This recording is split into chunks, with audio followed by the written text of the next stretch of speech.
Today on How It's Made. Wind generators, putting a spin on renewable energy. PVC gloves, giving laborers a helping hand. Thermoformed glass, art that's fragile but functional. And fire trucks, we're pumped to show you how they make them.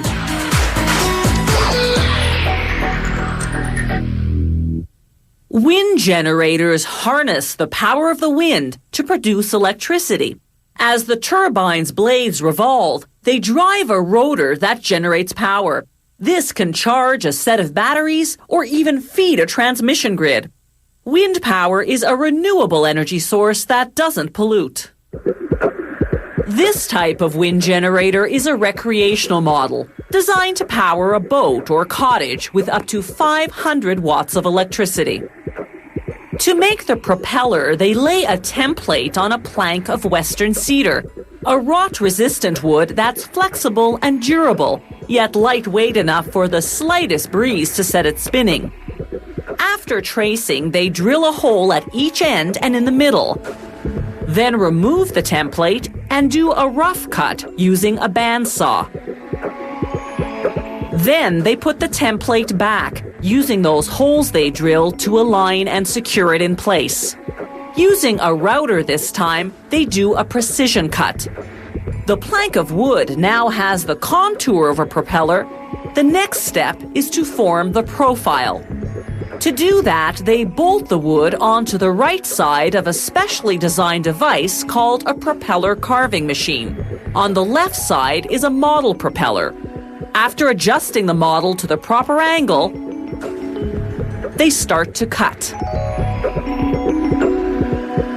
As the machine's roller runs over the model, it guides a shaper to carve the wood exactly like the model.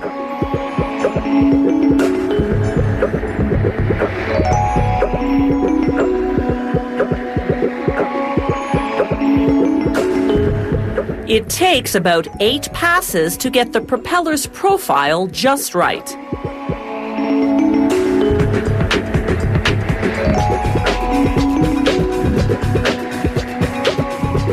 You can see the profile well once they've marked and cut off the excess on the ends. One side is flat, while the other is curved, like an airplane's wing. Now they widen the hole in the middle of the propeller and sand off the ridges left by the carving using a low-pressure inflatable drum sander, the only type flexible enough to really get into the curves. Next, they check the balancing. Watch how a mere penny can throw off this perfect equilibrium. Finally, a coat of waterproof epoxy paint, the kind used on the hulls of boats. Now they assemble the alternator, the component that generates electricity when the propeller spins. They wrap insulation around what's called the proportional electronic regulator and install it, along with wiring, into the alternator's casing. This regulator controls the electrical charge and current. The propeller spins this rotor shaft, creating an electrical charge that sends a current from the alternator to the batteries. Once the casing's bolted shut, they mount a cooling fan on the shaft's protruding axle. This fan will expel the heat all that spinning generates. Next, they assemble the parts that make up what's called the lolly shaft, the axis on which the propeller sits. This axis enables the propeller to pivot toward the direction of the wind without twisting the wires that run to the batteries. Finally, they connect the wires from the lolly shaft to the alternator. This rubber cover protects the connection from the elements. Now they assemble what's called the propeller governor, a key component that prevents the propeller from overspinning and breaking down in high winds. When the propeller spins too fast, the centrifugal force pulls on these springs. This activates the braking flaps, generating drag to slow the propeller down. Again, precision balancing is critical, otherwise you'll have a damaging vibration. After applying the manufacturer's decal, they mount the propeller's rudder onto the back end of the wind generator's frame. On the other end goes the alternator, followed by the propeller and propeller governor, both painted black to protect the waterproof coating underneath from the sun's damaging UV rays.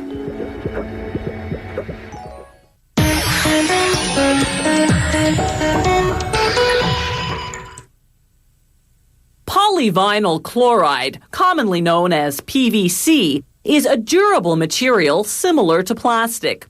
PVC gloves are waterproof, even chemical-proof.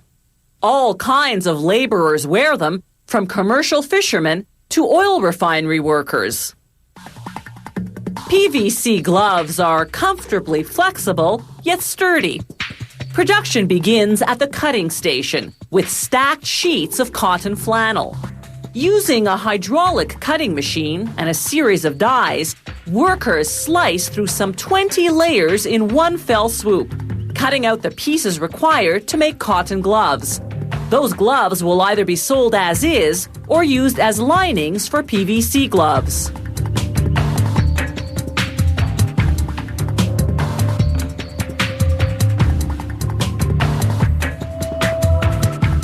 The next step is to sew the pieces together.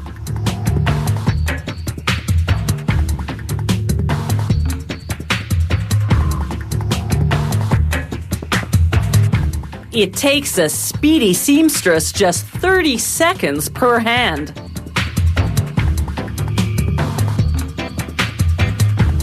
Next, they sew on a wrist made of a stretchy cotton and lycra knit.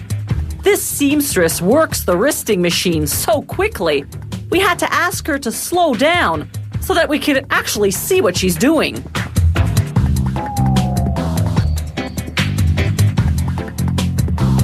Throughout the sewing process, these cotton gloves have been inside out. This next machine turns them right side in, transferring them onto a heated hand form.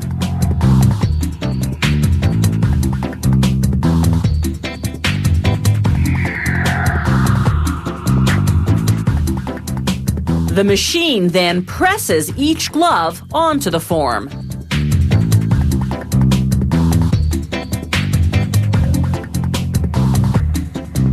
The gloves drop down to a conveyor belt below. It transports them to a worker who inspects them and pairs them up left and right. Elsewhere in the factory, meanwhile, workers prepare the PVC solution. The recipe varies according to the glove model, but generally consists of coloring and 5 to 8 different chemicals. They add an antibacterial antifungal solution to combat odor from hand perspiration. To apply the PVC, workers slip a metal form into the thumb of each lining, then put the lining onto a thumbless hand form. If the hand and thumb forms were one piece, it would be difficult to remove the stiff PVC glove afterward without tearing.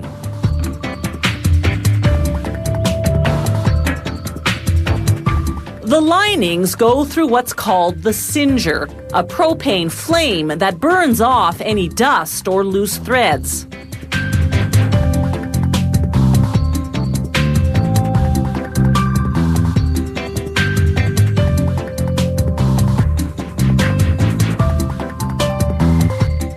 Then it's into the PVC bath. The basin of liquid PVC moves upward, coating the liners.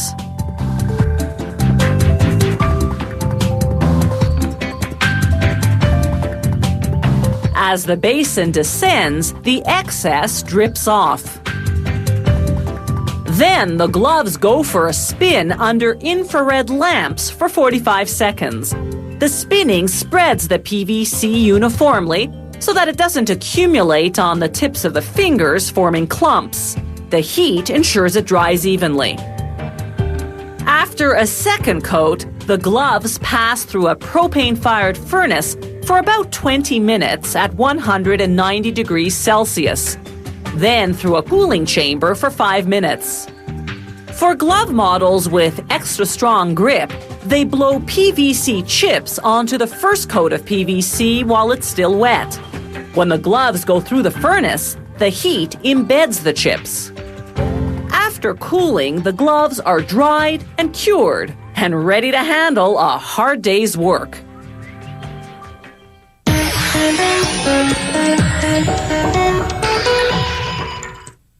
Decorative glass objects can be blown or thermoformed, two very different glass-making techniques. In glass blowing, the artisan shapes hot glass by rolling it and blowing air into it. Thermoforming is more of a molding process, better suited for making flat objects. When you look at these magnificent pieces, it's hard to believe they begin as run-of-the-mill window glass. It comes in ready-made panels in thicknesses ranging from 3 to 10 millimeters. The first step is to measure the overall dimensions of the glass panel, then divide it into pieces, each slightly larger than the object it will become.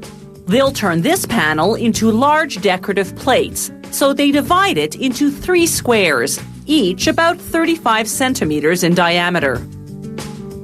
They place each square over a paper pattern. Using a glass cutter, they score the shape of the plate. Then they apply pressure with a rubber mallet to separate the glass along the score line.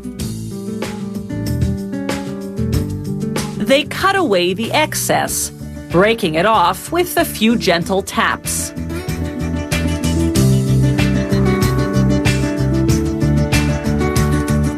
Now they position the plate-shaped glass over a drawing and begin the artwork. First, tracing the outline.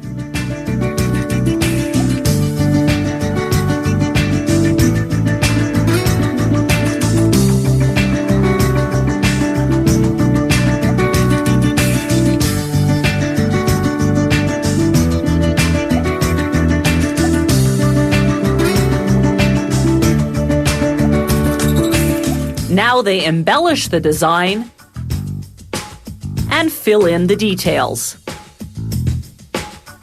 They use enamel paints specifically designed for painting on glass. Once the brushwork's done, they use a paint gun to apply the background colors and shading. The glass has been cut and decorated, but it's still perfectly flat. So the final step is to mold it using extreme heat, hence the term thermoformed. The mold they use is made of fireproof materials designed to withstand high temperatures inside the oven, known as a kiln. They carefully lay the glass over the mold. They mold several different pieces at the same time.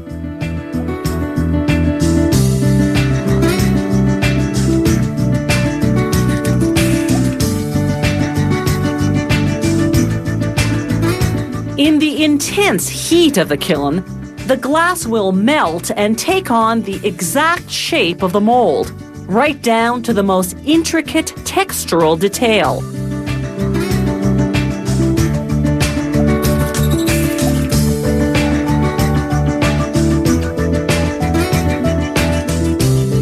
These small pieces of glass will become the paint pots on this glass replica of an artist's palette. It takes an hour and a half for the kiln temperature to climb to a scorching 843 degrees Celsius. At peak temperature, they open up briefly to make sure that everything is progressing well. The glass at this phase should be the consistency of maple taffy and glowing bright red. If it is, they can close the kiln and begin the cooling phase. 6 hours later, the glass pieces have hardened into the shape and texture of their respective molds.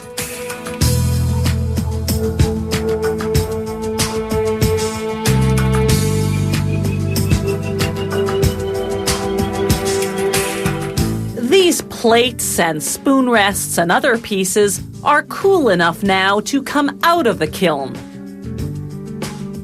The beauty of thermoformed glass lies in the striking combination of transparency and vibrant color.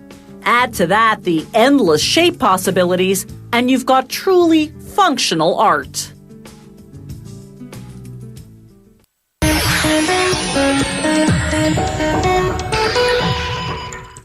There are different types of fire trucks. Pumpers hook up to fire hydrants, boost the pressure, then shoot the water out through hoses. Ladder trucks elevate firefighters on either a ladder or a platform. Rescue trucks have tools to cut through metal and clear obstructions.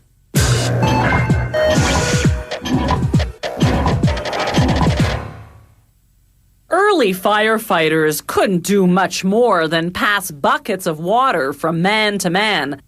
The 1720s saw the arrival of wagons carrying water tanks and hand pumps. Those newfangled pumps could spew out an impressive 60 gallons of water per minute, about what you get from 2 garden hoses. The first horse-drawn fire trucks with steam-powered pumps went into service in 1852. Gas-powered trucks replaced them in the early 1900s.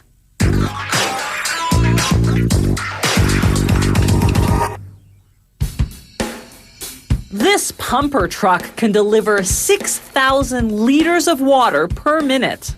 Mechanical engineers usually custom design fire trucks to suit the particular needs of the fire department placing the order.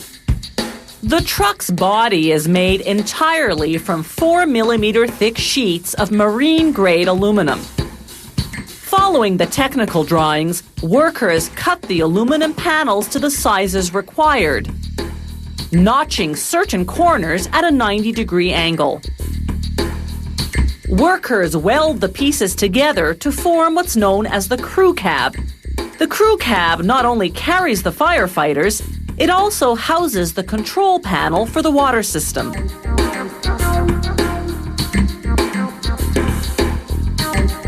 Meanwhile, other workers measure and then cut pieces of aluminum to build the subframe that will support the crew cab from underneath.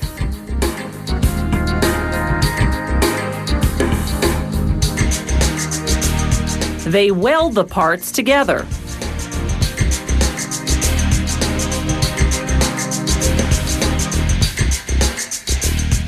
Installing the steps, workers leave a gap of about 1.5 centimeters to enable water to drain down. They line the storage compartments with aluminum sheets, using a sander to make textured circles on the smooth surface. This pattern will camouflage the scratches that moving equipment in and out will inevitably create. They use a machine called a press brake to bend the sheets to the required shape. Then, using what's known as a punch press, they cut holes for the built-in lights, the door handles, and the various control knobs. Workers now assemble the pieces and make any necessary adjustments before painting rather than after to avoid damaging the finish. After this fine-tuning, they'll disassemble everything and send the parts to the paint department. After that, they'll put it all carefully back together. The full-scale assembly can now begin, starting with the water pump. It arrives here ready-made from the supplier. Next comes the crew cab. This one isn't for the pumper, but rather for a yellow rescue vehicle. The pipes that lead to and from the water pump go into a threading machine. The pipes are part galvanized steel, part stainless steel.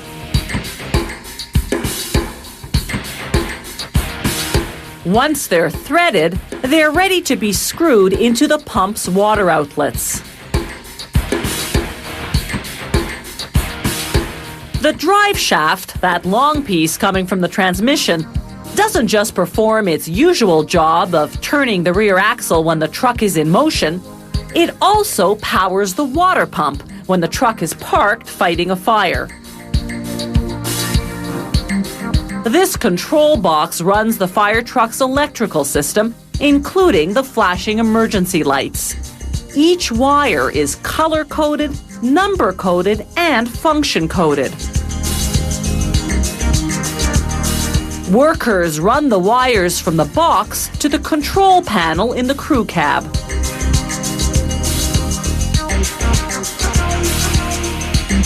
Then they hook up the odometer, speedometer, and other dashboard indicators.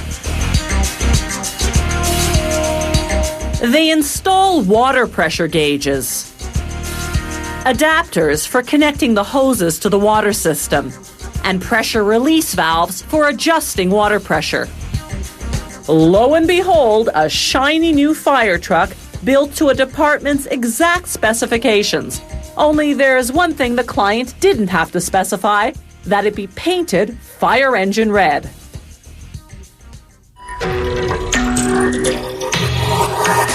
If you have any comments about the show, or if you'd like to suggest topics for future shows, drop us a line at www.howitismade.net.